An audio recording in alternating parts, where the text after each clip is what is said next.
Bueno, y a 2 años del inicio de esta pandemia que nos cambió definitivamente la vida, estamos en un proceso. Hemos sido testigos de distintos momentos del regreso a las clases, a los trabajos, de los conciertos de alta convocatoria, y ya podemos sacarnos las mascarillas en los lugares abiertos. Sin embargo, la pandemia sigue ahí. Es una amenaza compuesta de distintas subvariantes que estamos conociendo todo el tiempo y seguiremos conociendo. Es un gran fantasma que nos permite todo el rato estar atentos de cómo se va a transformar, qué vamos a necesitar para el futuro, y por eso queremos seguir hablando de COVID-19. Todos estamos bien cansados del tema, pero es un tema que nos acompaña y se va a quedar durante un rato todavía. Hoy vamos a hablar con Marcela Garrido, urgencióloga de la Clínica Universidad de los Andes y jefa del Departamento de Epidemiología de la misma casa de estudio. Muchas gracias por estar acá. Hola, muchas gracias por invitarme. Tú debes ser de esas personas que uno no quiere escuchar, pero necesita escuchar. Es terrible, ¿no? Sí, es terrible. Sobre todo en la dualidad de clínica y epidemióloga al mismo tiempo. Bueno, pero nosotros sí te queremos escuchar. Y queremos saber, Marcela, un poco desde dónde recibes este anuncio del avance en el plan de apertura. De alguna manera vamos a poder volver a mirarnos la cara al aire libre. Eso es algo que muchos añoramos, pero que también acarrea ciertos riesgos. ¿Cómo ves tú en particular esa medida? Creo que el ir disminuyendo las restricciones está de acuerdo a lo que estamos viviendo hoy en día en la pandemia. O sea, ya no estamos en la situación inicial en la que todo era desconocido, y con las variantes nuevas, que son las que están circulando, tenemos un escenario mucho más favorable, y además de eso, nuestro estado de vacunación hoy en día también nos protege y hace que estos pasos sean más seguros. La verdad es que el retiro de la mascarilla al aire libre es una medida que está en concordancia con todo esto, y además sabemos que el riesgo de contagio al aire libre es mucho menor que en espacios cerrados. Espacios bien ventilados disminuyen el riesgo del contagio por el SARS-CoV-2. Y sabemos además que las actividades que realizamos al aire libre hacen que nuestras mascarillas sean menos impermeables, ¿ya? Porque se mojan y se humedecen de forma mucho más fácil. La mayoría de las veces hacemos actividades, no es que estemos parados al aire libre sin movimiento, y sacarnos la mascarilla en estos espacios es algo que mucha gente ya hacía porque practicaba deporte, y además de eso, las que no practicaban deporte también tendían a sacarse la mascarilla. No es esta la razón por la que se está levantando la restricción, sino que porque el riesgo de contagio en estos espacios es bastante bajo. Y ya lo tenemos súper estudiado, es lógico de alguna manera. Es bastante lógico. Además de eso, si es que tú quieres o tienes alguna preocupación o tienes algún factor de riesgo o no te pudiste vacunar por alguna razón, la recomendación es que de todas maneras uses la mascarilla en espacios abiertos, dado que te va a proteger a ti, ¿ya? Pero ya no es una medida que va a normar la vida al aire libre, porque sabemos que ahí el riesgo de contagio es mucho más bajo. Ya, ahora hablemos de las variantes. ¿Cuánto te preocupa a ti las últimas noticias sobre XE? Justo acabamos de revisar dentro de este programa una nota que habla sobre su mayor contagiosidad, pero también vemos los resultados globales de cuán efectiva está siendo la vacuna. Desde ese punto de vista, ¿cómo ves la llegada de XE a Chile? Yo creo que tenemos la ventaja en Chile de no ser la fuente de las variantes nuevas, ¿ya? Eso hace que podamos reaccionar, dependiendo de lo que haya pasado en el resto del mundo, con estas nuevas variantes. Esa ventaja temporal nos hace ser más flexibles en cuanto a disminuir las restricciones y después poder levantarlas a tiempo para tomar decisiones correctas, en el fondo en el momento correcto, para poder defendernos de algo que sea más riesgoso. Lo que hemos visto con las distintas variantes es que han sido cada vez más contagiosas, pero en general han tenido enfermedades menos graves, ¿ya? Eso sumado, y no solamente por las propiedades o las características de la variante propiamente tal, sino que por el estado de inmunidad de la población, lo que sea tanto por la vacunación como por aquellos que ya se contagiaron por COVID-19.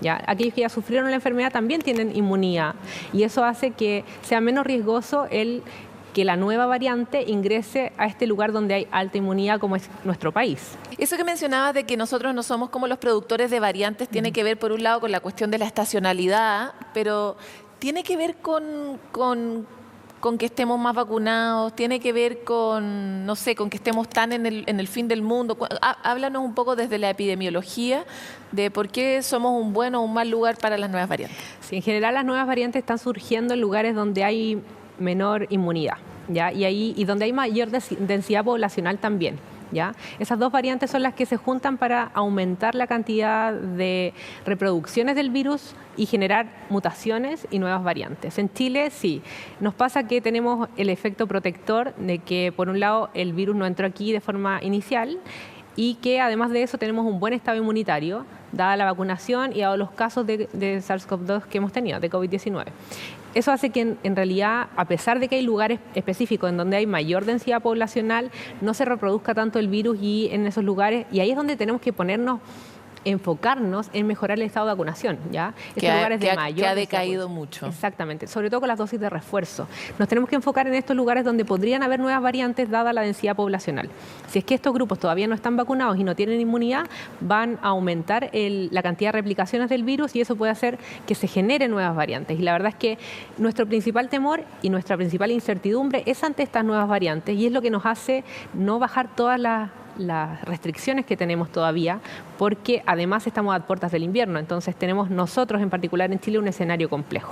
Marcela, nos queda poco rato, pero cuando uno mira la historia de las pandemias del mundo, ¿no hay un momento en que la cosa baja porque baja y punto? Sí, en general sí. Hay un momento en que baja. ¿Y eso cuándo debiera ser, o de acuerdo a la proyección de las pandemias, uno cuándo la podría esperar en esta pandemia? Yo creo que estamos viendo una baja y un descenso sostenido en el mundo. Y ese descenso sostenido va a depender un poco de si aparecen nuevas variantes, si es que se va a consolidar o no se va a consolidar. En general, hemos visto que a pesar de que han habido bajas, dada la baja inmunidad a nivel global, la disminución, o sea, la poca disponibilidad de vacunación a nivel mundial, ha hecho que aparezcan nuevas variantes. Y por eso el esfuerzo inicial debió haber sido como vacunar a la población general, no solo en Chile, sino que en el mundo, global, y tratar de ayudar a aquellos países en los que en general no había disponibilidad de vacunas. ¿Para qué? Para evitar las nuevas variantes y que en el fondo acortáramos el periodo de replicación de nuevas y generación de nuevas variantes y así podemos de alguna manera superar la pandemia. Esa debió haber sido una estrategia que es difícil de coordinar, sabemos que a nivel global es muy difícil. Y de financiar. Sí, de financiar, de todas maneras. Marcela, ¿y la quinta dosis? ¿Tú la recomiendas? Hemos visto mucho, la gente está muy cansada de todo, también de las vacunas. Sí. Entonces, haznos tu arenga, a ver qué tan importante es la quinta dosis, en qué poblaciones específicamente, para quienes todavía deben la cuarta, etcétera. Sí. Yo creo que aquí el llamado es a tener el refuerzo de la tercera dosis, la cuarta dosis a quienes le corresponda, y la verdad es que la vacunación de forma periódica, si vemos que la pandemia va bajando, es algo que se va a evaluar en el momento en que sea necesario y probablemente se va a enfocar en poblaciones de riesgo, así como la influenza, que son campañas de vacunación en poblaciones particulares, pero ya no va a ser una medida poblacional general, dada la inmunización que tenemos, dada la virulencia y la agresividad de las nuevas variantes que vayan apareciendo de COVID-19. Pero sí tenemos que tener el mínimo, que son las 2 dosis más la tercera dosis, que es de refuerzo, y la cuarta dosis a quienes le corresponda. Y ya para cerrar, ahora sí que sí, se nos viene un invierno. Se nos viene el invierno. Estamos preocupados, sí. Winter is coming, dirían en Game of Thrones. Winter is coming. ¿Qué es lo que más te preocupa y qué nos debiera preocupar a todos mucho? Pienso yo como mamá, como ponte un poco en el escenario de la población. Sí, yo también tengo hijos, sí, también soy mamá, tengo niños chicos, y la verdad es que lo que hemos visto este año en particular es que después de 2 años de no tener enfermedades en los niños, al volver a la presencialidad y a puertas de un invierno, ha aumentado mucho los contagios de virus respiratorio sincicial, de influenza y de parainfluenza en los niños.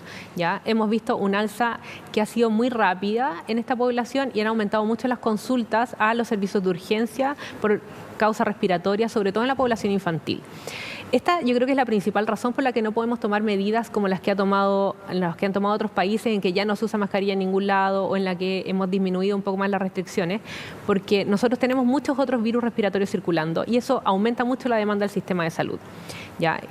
Ese aumento de la demanda, que es lo que conocemos habitualmente como campaña de invierno, hace que necesitemos muchas más camas disponibles y en general en cada invierno nos pasa que no tenemos las camas suficientes y que hay un atostamiento en los servicios de urgencia. Dado que ahora tenemos ciertas restricciones que van a ayudarnos a disminuir los contagios tanto por SARS-CoV-2 como por los otros virus, estas medidas como el uso de mascarilla en zonas cerradas va a ayudarnos a controlar la carga de estas otras enfermedades respiratorias que estamos viendo ya que se inició de forma adelantada con el invierno que se nos viene. Sentido común, uno se siente más o menos enfermo, ponte la mascarilla. Todo lo que puedas. Y no importa que no sea SARS-CoV-2 lo que tengamos, en el fondo no es para a nadie. Exacto. Tratemos de evitar cualquier virus respiratorio, cualquier contagio, porque esto igual va a sobrecargar el sistema y finalmente hace que algunos, por cosas de la vida, queden sin una atención óptima cuando esto ya Obvio. sobrepasa la capacidad Y una de atención. última cosa, vacunar a los niños influenza, o sea, como...